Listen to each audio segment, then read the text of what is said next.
आदाब नाज़रीन, खबरनामे में आपका इस्तकबाल है। मैं हूं साइमा खान। सबसे पहले नजर हेडलाइंस पर। वज़ीर आज़म नरेंद्र मोदी ने विश्व नवकार महामंत्र दिवस प्रोग्राम का किया इफ्तिताह। रूहानी हम आहंगी और अखलाकी शऊर का होता है जैन मत के मानने वालों का ये त्यौहार।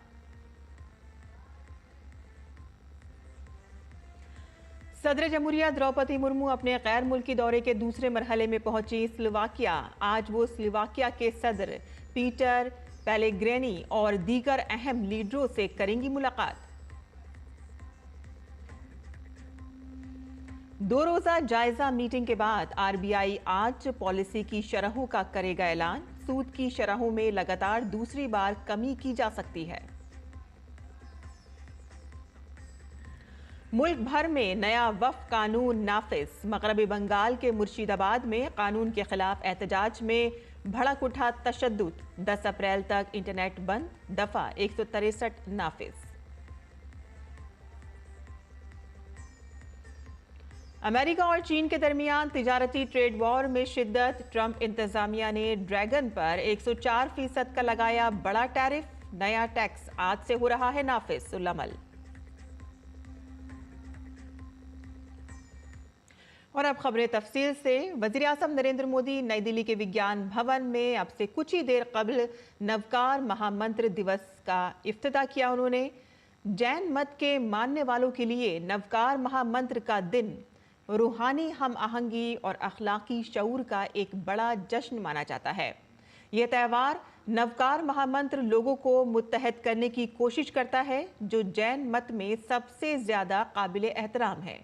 अदम तशद्दुद, आजिज़ी और रूहानी तरक्की के उसूलों पर मबनी ये मंत्र रोशन ख्याल इंसानों की खूबियों को खराजे तहसीन पेश करता है और अंदरूनी तब्दीली की तरगीब देता है। ये दिन तमाम अफराद को तज़किए नफ्स, रवादारी और इज्तिमाई फलाह बहबूद की अक़दार पर गौर करने की तरगीब भी देता है। और इस मौके पर 108 से ज़ायद ममालिक के लोग अमन और यकजहती के आलमी नारे में शामिल हो रहे हैं।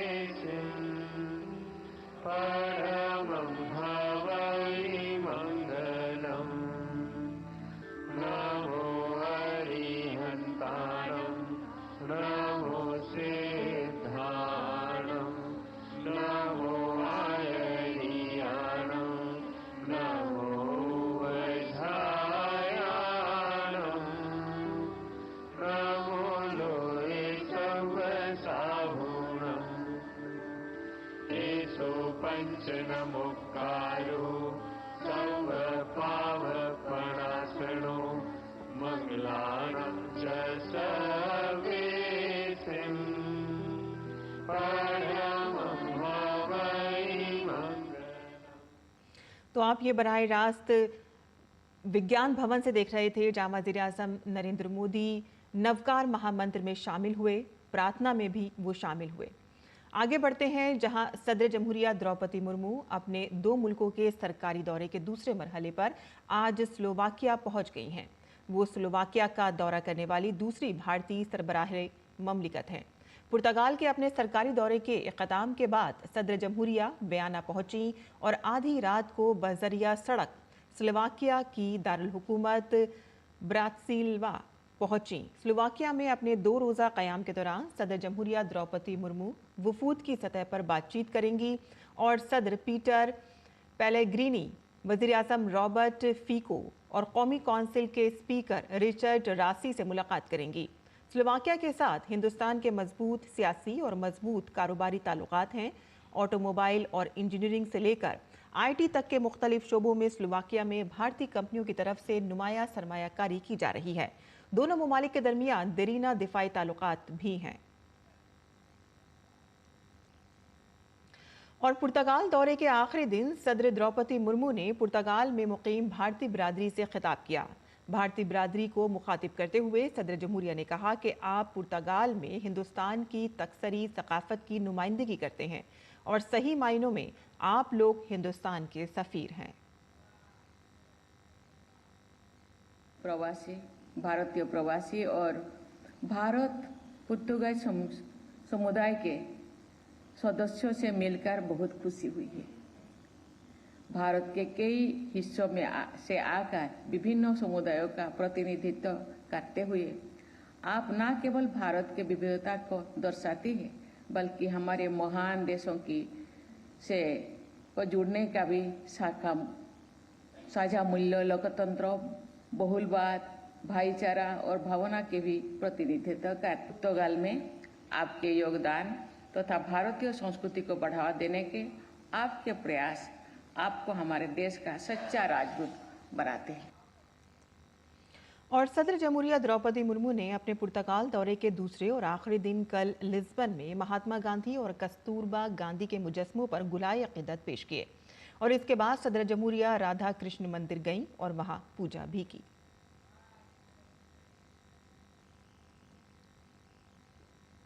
और सदर जमहूरिया ने पुर्तगाल के वज़ीर-ए-आज़म लुइस मोंटेनीग्रो से भी मुलाकात की। दोनों रहनुमाओं ने दो तरफ़ा ताल्लुकात को मज़ीद मजबूती से मुताल्लिक़ तबादला ख्याल किया।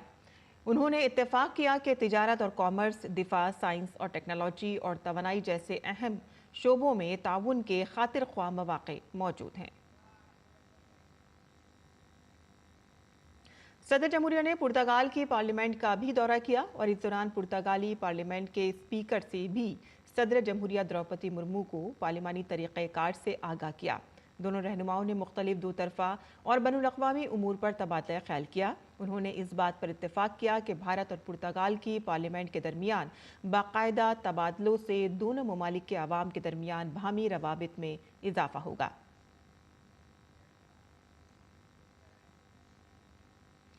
वज़ीर-ए-आज़म नरेंद्र मोदी ने मंगल को नई दिल्ली में राइजिंग इंडिया समिट से खिताब किया। अपने खिताब में वज़ीर-ए-आज़म ने तरक्की याफ्ता और आत्मनिर्भर भारत की तरफ सफ़र में नौजवानों की सरकर्दा शिरकत का जिक्र किया।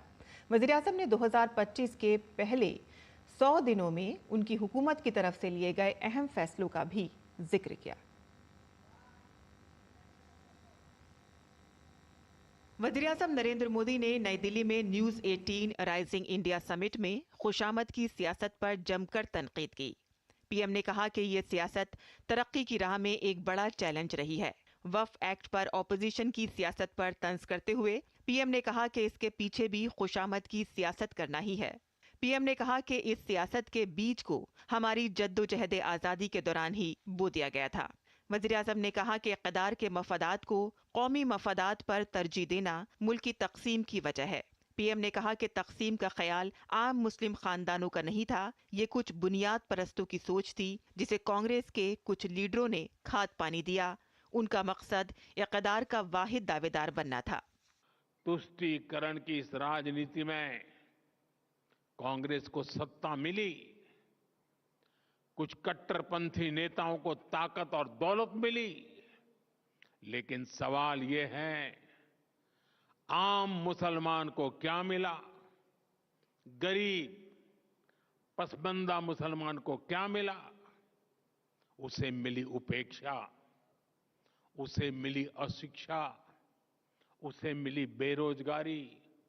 और मुस्लिम महिलाओं को क्या मिला? उन्हें मिला शाहबानो जैसा अन्याय, जहां उनका संवैधानिक हक कट्टरपंथ की भेंट चढ़ गया। उन्हें मिला चुप रहने का आदेश, सवाल न पूछने का दबाव, और कट्टरपंथियों को मिल गया खुला लाइसेंस महिलाओं के अधिकारों को कुचलने का। पीएम ने कहा कि खुशामद की सियासत करना समाजी इंसाफ के तस्वुर के खिलाफ है, लेकिन कांग्रेस ने इसे वोट बैंक की सियासत का हथियार बनाया। वज़ीर-ए-आज़म ने 2013 में कांग्रेस यूपीए हुकूमत के जरिए वक्फ एक्ट में तरमीम को मुस्लिम बुनियाद परस्तों और लैंड माफिया को खुश करने की कोशिश करार दिया। वज़ीर-ए-आज़म ने कहा कि आईन ने इंसाफ के जो रास्ते दिखाए हैं वो तंग कर दिए गए। पीएम ने कहा कि इससे बुनियाद परस्तों और लैंड माफिया के हौसले बुलंद हुए। मजहबी मकामात समेत कई जमीनें तनाजात में घेर दी गईं। मंदिर हो, चर्च हो, गुरुद्वारे हो, खेत हो, सरकारी जमीनें हो, किसी को भी अब भरोसा नहीं रह गया था कि उनकी जमीन उनकी ही रहेगी। सिर्फ एक नोटिस आता था और लोग अपने ही घर और खेत के लिए कागज ढूंढते रह जाते थे। जो कानून न्याय के लिए था वो डर का कारण बन गया।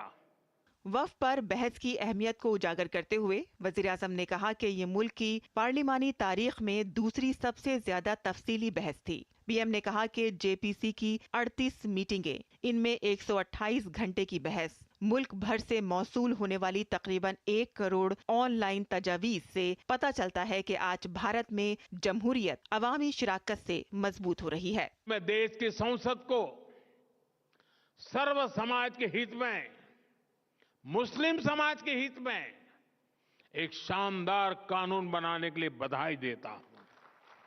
अब वक्फ की पवित्र भावना की भी रक्षा होगी और गरीब, पसमानदा मुसलमान, महिला, बच्चे सबके हक भी महफूज रहेंगे।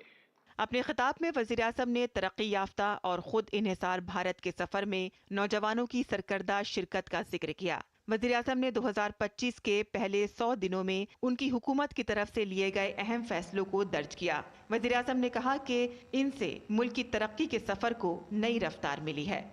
Bureau report, DD news Urdu खबरें।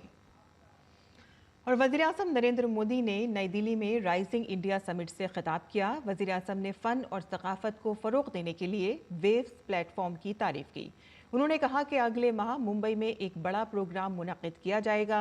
इस हवाले से बड़ा इंतज़ाम किया जा रहा है। वज़ीर-ए-आज़म ने कहा कि इस इक़दाम से भारतीय फ़नकारों की हौसला अफजाई होगी।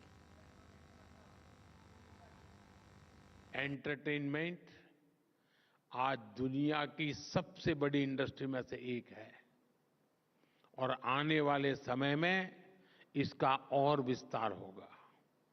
ऐसे ही समय में हमने आर्ट और कल्चर को एनकरेज करने के लिए, इसे सेलिब्रेट करने के लिए वेव्स यानी world audio visual and entertainment summit, इस वेव्स नाम का प्लेटफॉर्म बनाया गया है। अगले महीने मुंबई में इसका बहुत बड़ा आयोजन होने जा रहा है और ये लगातार होते रहने वाला है। एक लंबी व्यवस्था खड़ी हो रही है। आप सभी जानते हैं हमारे यहाँ movies, podcast, gaming, music, AR और वीआर की बहुत वाइब्रेंट और क्रिएटिव इंडस्ट्री है। हमने क्रिएट इन इंडिया का मंत्र लेकर इसे नेक्स्ट लेवल पर ले जाने का फैसला लिया है। वेव्स इंडियन आर्टिस्ट को कंटेंट बनाने और ग्लोबल बनाने के लिए एनकरेज करेगा और इसके साथ साथ क्रिएट इन इंडिया दुनिया भर के आर्टिस्ट को भारत में आने का अवसर भी देगा। मैं नेटवर्क 18 के साथियों से भी कहूंगा कि वो वेव्स के प्लेटफॉर्म को पॉपुलराइज करने के लिए आगे आए। यहां बड़ी संख्या में क्रिएटिव डोमेन्स में काम करने वाले युवा साथी हैं। कुछ लोगों से मेरे मिलने का मौका भी मिला। मैं उन्हें भी कहूंगा वो इस मूवमेंट को, इस प्लेटफॉर्म का हिस्सा बने। वेव्स की लहर हर घर, हर दिल तक पहुंचनी चाहिए। आप लोग ये करेंगे, ये मुझे पूरा विश्वास है। और मुंबई में मुनक़्क़िद होने वाली आलमी ऑडियो विजुअल और एंटरटेनमेंट समिट वेव्स पहला आलमी प्लेटफॉर्म है जो भारत को मीडिया, तफरीह और टेक्नोलॉजी के आलमी मरकज़ के तौर पर कायम करता है। वेव समिट के तहत वेव एक्स का इनेकाद किया जा रहा है, जो एक वेव एक्सेलरेटर है जिसके जरिए स्टार्टअप को वेव समिट में सरमायाकारों तक अपने ख्यालात पेश करने का मौका फराहम करता है। वेव एक्स लाइफ भारत के नौजवानों के ख्वाबों को कैसे पंख दे रहा है, आइए देखते हैं इस रिपोर्ट में।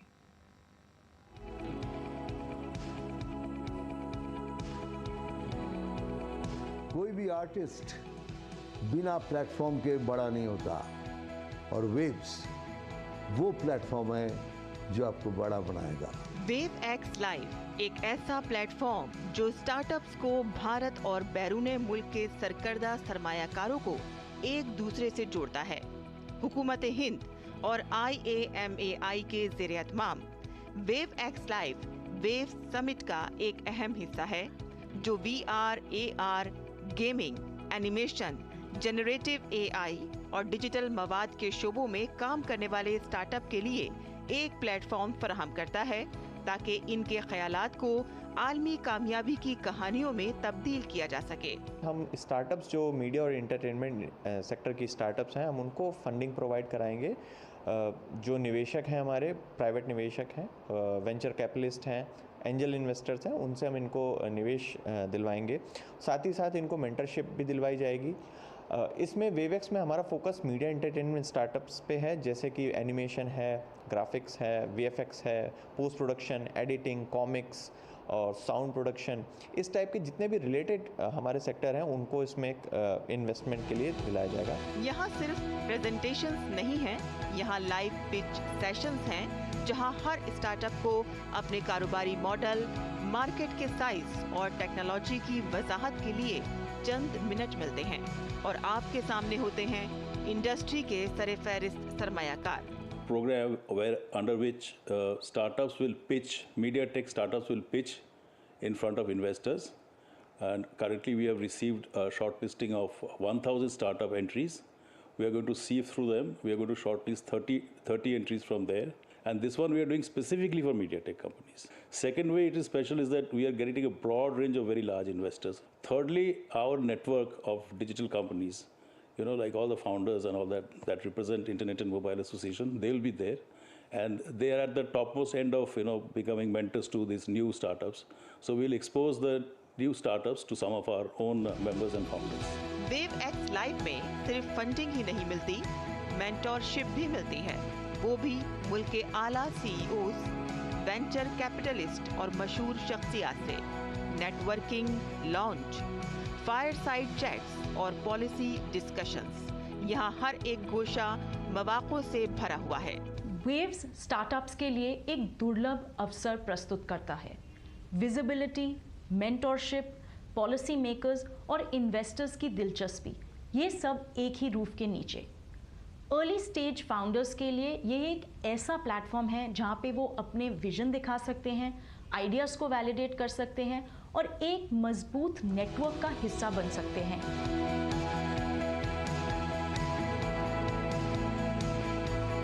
वेव एक्स इनिशिएटिव भी वेव्स ले रहा है, और जिसके तहत हम जैसे स्टार्टअप्स को नेटवर्किंग अपॉर्चुनिटी, इन्वेस्टमेंट अपॉर्चुनिटी और एक दूसरे के साथ कोलैबोरेट करना, नेटवर्क करना, इस तरह की अपॉर्चुनिटीज़ हमें मिलना पॉसिबल हो पाया है। जो स्टार्टअप्स हैं जिन्होंने इन टेक्नोलॉजीज़ पे काम किया है, वो मेन स्ट्रीम मीडिया में आ जाएंगे, इसमें मेरे को कोई डाउट नहीं है। चाहे एक्टर्स हो, चाहे बैकग्राउंड्स हो, चाहे म्यूज़िक स्कोर हो, चाहे जितने भी प्रोडक्शन के जितने भी फैसेट्स हैं, ये AI ड्रिवन हो जाएंगे। और AI आपको पता है बिल्कुल वेव की तरह ही आता है। वेव एक्स लाइव एक इवेंट नहीं, मूवमेंट है। यहाँ से उभरने वाले स्टार्टअप मुस्तकबिल की मीडिया इंडस्ट्री की नई तारीख पेश करेंगे और भारत को बनाएंगे वर्ल्ड इनोवेशन के नक्शे पर अगला लीडर। इनोवेशन, मेंटरशिप और कोलैबोरेशन, यही है इसकी ताकत। Bureau report, DD news Urdu खबरें। और आगे बढ़ते हैं, जहां वज़ीर ख़ज़ाना निर्मला सीतारमन ब्रितानिया और ऑस्ट्रिया से एक हफ्ते के दौरे पर हैं। आज वज़ीर ख़ज़ाना ब्रितानिया में मुनक़िद होने वाले 13वें हिंद ब्रितानिया इक़्तिसादी और मालियाती डायलॉग में शिरकत करेंगी, जिसकी मुश्तरका सदारत वज़ीर ख़ज़ाना निर्मला सीतारमन और UK की चांसलर करेंगी।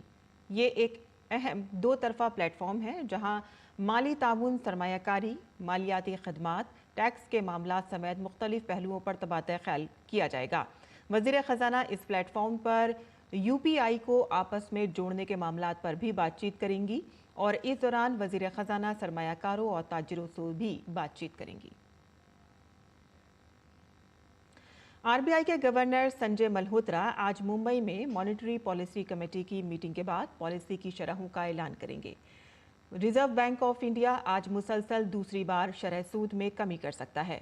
शरहों में कमी से आम आदमी को बराह रास्त सस्ते कर्जों की सहूलत मिलती है, EMI कम होती है और माशी तरक्की की वजह से बिलवास्ता रोजगार और आमदनी के मौके में इजाफा होता है। ताहम बचत पर कम मुनाफा जैसे नुकसानात हो सकते हैं। बहुत से माहिरीन का ख्याल है कि RBI इस मीटिंग में शरह में सिर्फ 25 बेसिस पॉइंट की कमी कर सकता है ताकि तरक्की की रफ्तार जारी रहे और इफरात ज़र काबू में रहे। तिजारती जंग के खतरात के पेश नज़र बड़ी कटौतियों से बचा जा सकता है। माली साल 2026 में ये RBI की पहली मीटिंग है। अमेरिकी सदर डोनाल्ड ट्रंप की टैरिफ पॉलिसियों से शुरू होने वाली तिजारती जंग के माशी असरात पर खदशात बढ़ रहे हैं। 7 अप्रैल को शुरू हुई मीटिंग में भारत की मॉनेटरी पॉलिसी और मौक़िफ़ पर गौर करते हुए RBI के MPC मेंबरान मुमकिना तौर पर दुनिया में जारी तिजारती जंग के मुल्क के ग्रोथ, इफरात ज़र के तवाज़ुन पर पड़ने वाले असरात का गहरा जायज़ा लेंगे। मीटिंग के नताइज का ऐलान सुबह 10 बजे किया जाएगा। और वफ़ तरमीमी एक्ट पूरे मुल्क में नाफिज हो चुका है। इस कानून के निफाज के बाद इसके खिलाफ एहतजाज में मगरबी बंगाल के मुर्शिदाबाद के जंगीपुर में तशद्दुद फूट पड़ा। इस दौरान फसादियों ने पुलिस की कई गाड़ियों को भी नजर आतिश कर दिया। तशद्दुद के बाद हालात पर काबू पाने के लिए इलाके में दफ़ा 163 नाफिज कर दी गई है और साथ ही इलाके में 10 अप्रैल तक इंटरनेट सर्विस भी मुअत्तल कर दी गई हैं। दरअसल मगरबी बंगाल का मुर्शिदाबाद वो इलाका है कि जहाँ 66% आबादी मुसलमानों की है और यही वजह है कि वफ़ तरमीमी बिल को यहाँ सबसे ज़्यादा मुखालिफत का सामना करना पड़ रहा है। बॉलीवुड के मुमताज़ फिल्म अदाकार सैफ अली खान पर हमले के मामले में पुलिस ने बांद्रा की अदालत में चार्जशीट दाखिल कर दी है। ये चार्जशीट 1000 से ज़ायद सफ़ात पर मुश्तमिल है और इसमें कई अहम शवाहिद पेश किए गए हैं। पुलिस के मुताबिक इस चार्जशीट में फॉरेंसिक लैब की रिपोर्ट का भी जिक्र किया गया है जो इस केस में अहम सबूत साबित हो सकती है। और इसके अलावा तफ्तीश के दौरान पुलिस को मिलने वाले मुल्जिम के बाएं हाथ के फिंगरप्रिंट रिपोर्ट का भी जिक्र किया गया है। और नाज़रीन, अब पेश है दिल्ली से शाया होने वाले उर्दू अखबारात का मुख्तसर जायजा।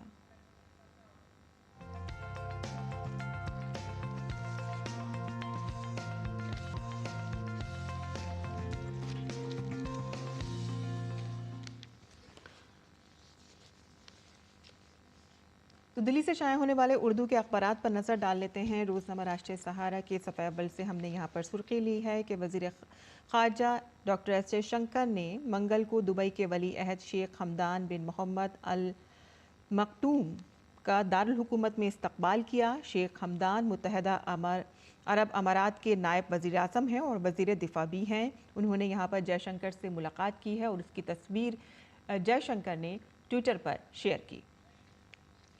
आगे बढ़ते हैं, दूसरी खबरें भी जान लेते हैं।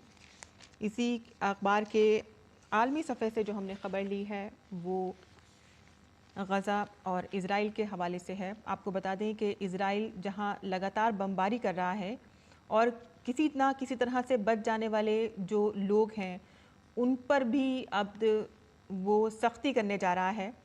यहाँ के वज़ीर ख़जाना का कहना है कि उन्होंने धमकी दी है कि गज़ा की पट्टी में गंदम का एक दाना भी दाखिल नहीं होने दिया जाएगा। इजरायली वज़ीर ख़जाना ने कहा है कि जब तक हमास हमारे फ़ौजियों और यरगमालियों को रिहा नहीं करेगा, हम गज़ा के शहरियों को खुराक और मदद नहीं फराहम होने देंगे। और साथ ही साथ इजरायली जेलों में फ़िलिस्तीनी कैदियों पर खौफनाक तशद्दुद और दिल दहलाने वाले इंकशाफ भी सामने आ रहे हैं। आगे बढ़ते हैं, रोज़नामा इनकलाब से कुछ आलमी सफ़े से हमने यहाँ पे सुर्खियाँ ली हैं। आपको बता दें कि सदर ट्रंप ने जब से टैरिफ लगाया है तमाम ममालिक में एक गहमा गहमी है और उसी के हवाले से आपको बता दें कि ट्रंप की 50% नए महसूलात की धमकी पर चीन ने आखिरी दम तक लड़ने के लिए पुरअज़्म है और उसने कहा है कि हम इसके ख़िलाफ़ आखिरी दम तक लड़ेंगे। आगे बढ़ते हैं, आज़मीन हज के मुकर्ररा मुद्दत से ज़ायद क़याम की इत्तला न देने वाली कंपनियों पर जुर्माना होगा। सऊदी हुकूमत ने हाजियों के मुकर्ररा मुद्दत से ज़ायद क़याम की इत्तला न देने वाली कंपनियों और इदारों पर भारी जुर्माना आयद करने का फ़ैसला किया है। तो ये थी अखबारात की सुर्खियाँ जो हमने आपके लिए चुनी थी। और आगे बढ़ते हैं, कुछ खेल की खबरें भी जान लेते हैं। जहाँ इंडियन प्रीमियर लीग के सीजन 18 का 23वां मैच आज शुभमन गिल की कप्तानी वाली गुजरात टाइटंस और संजीव सैमसन की कप्तानी वाली राजस्थान रॉयल्स के दरमियान खेला जाएगा। दोनों ही टीमों के दरमियान ये मैच शाम 7:30 बजे अहमदाबाद के नरेंद्र मोदी स्टेडियम में खेला जाएगा। मेजबान गुजरात टाइटंस फिलहाल IPL 2025 के पॉइंट्स टेबल पर 4 मैचों में 3 जीत के साथ दूसरे नंबर पर है, तो वहीं IPL में सुस्त शुरुआत के बाद राजस्थान रॉयल्स ने टूर्नामेंट में वापसी की है। और अब जान लेते हैं मुल्क भर के मौसम का हाल।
और इसी के साथ ही हमारा खबरनामा यहीं ख़त्म होता है। हमारी पूरी टीम को इजाज़त दें। आदाब।